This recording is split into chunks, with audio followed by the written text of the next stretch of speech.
slowing down really is kind of the key.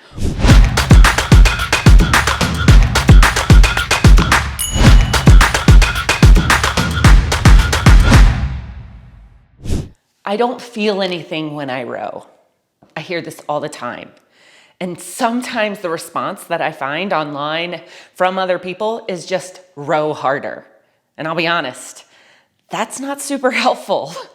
So let's go over some things that are gonna actually get you to feeling the resistance on the machine and feeling strong.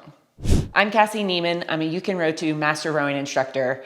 And today we're gonna talk about how to feel like you're doing something when you're rowing.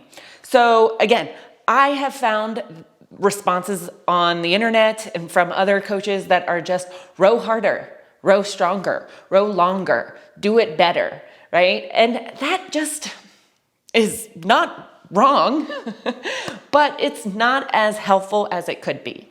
Ultimately, what's happening is that you are not generating enough power on the drive of the stroke to feel the resistance from the flywheel.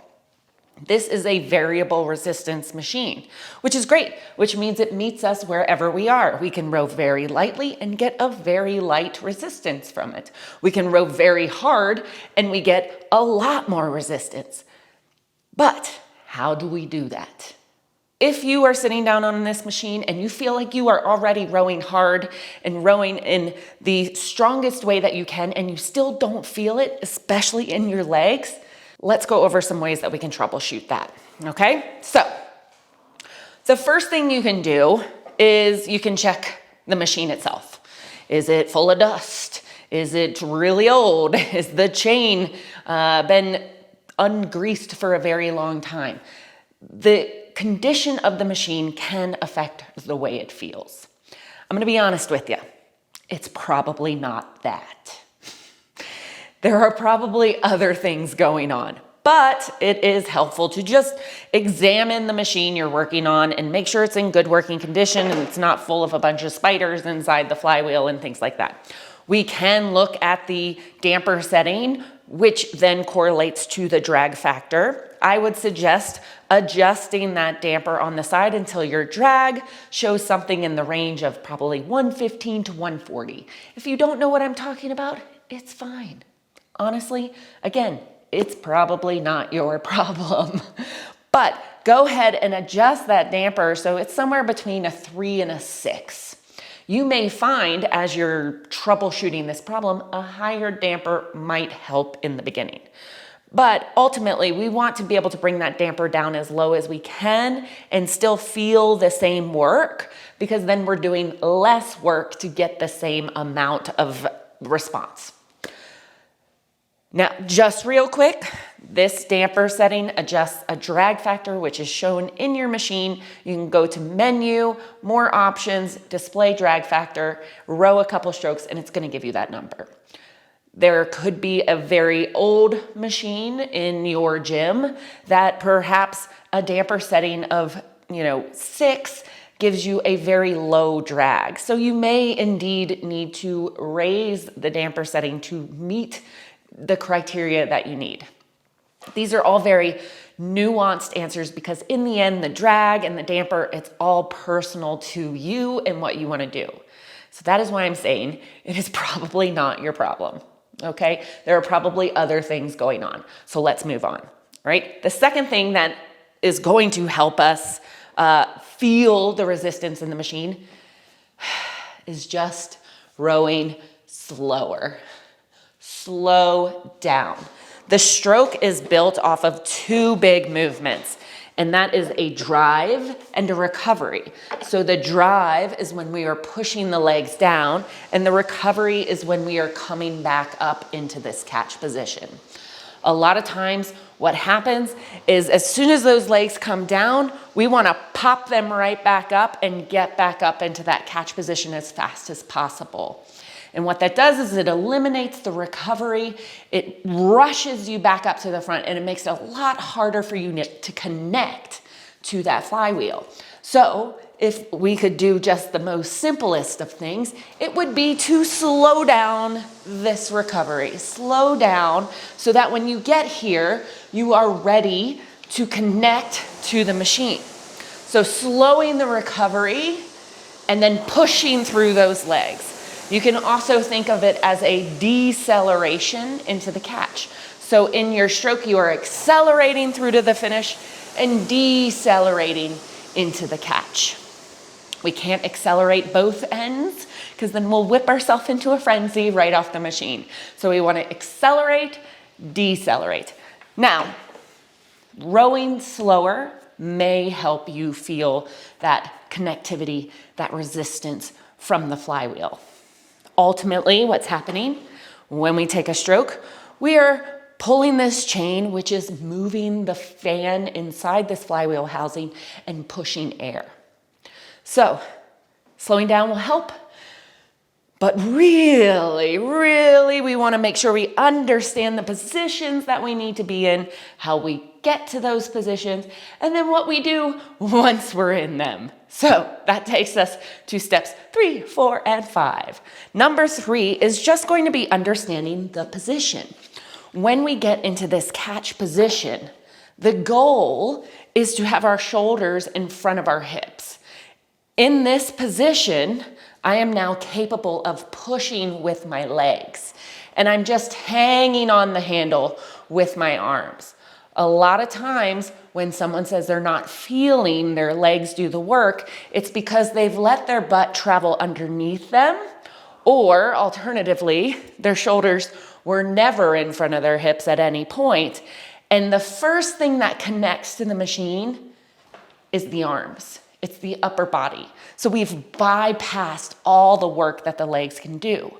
So understanding that we want to be in this position at the catch, at the front of the stroke, so that we can push with the legs into the rest of the drive is going to help facilitate that connection. So our catch position, and you can just get yourself into this position. Shins are close to vertical. They're gonna be vertical once we're moving through that position, but we're close to vertical. It's okay if the heels lift a little bit in order to get vertical shins. The shoulders are gonna be in front of the hips. Arms are extended, shoulders are down, chin is up. This allows us to push with the legs and drive the hips back. Now notice I'm not doing this, right? Then it's just legs and I've not yet connected to the machine. So it's a push and a hang on that handle. Both have to happen at the same time. So just understanding this is the catch position. It leads into the drive, which leads to the finish, which then leads us back to the recovery, back up to another catch. Okay, so understanding what position we want to be in at the catch. If you find that your seat is hitting your heels or getting all the way close up and your body is opening, that is likely making it hard for you to connect to the machine with your legs. The next important part of that is how do we get into that good catch position? We want to prepare to get there before we get there. So starting from the finish, we're going to extend the arms, swing the body over. Notice I've not bent the knees yet, right? We've made a lot of room. All we do now is bend the knees up into the catch. So you can see now that rowing slower will help you to get into the position we want to get into. So slowing down really is kind of the key. Once we're in that catch position, we push through. And again, we go arms, then body, then the legs. That puts us in the catch position. If I were to come out of the finish and go arms, legs, right? Now I will not get into the position I need to get into, or I might get there last minute, which again, will make it hard to connect. The last thing to kind of assist in this ability to connect to the machine, arms, body, legs, and then use the legs, is to really understand what that might feel like. And there's a lot of drills that you can do to kind of facilitate that feeling. One of them would be the reverse pick drill. We'll make sure that's linked below, but ultimately we're just gonna drive with the legs only. So we're trying to stay in that catch position, Body angle over, shoulders in front of the hips, and just push with the legs. This will kind of help you understand, oh, this is what the legs do. And then you can add in the body, and we do legs and body. And then lastly, you can add in the arms and do a full slide. So that reverse pick drill can help instigate the feeling of the leg drive.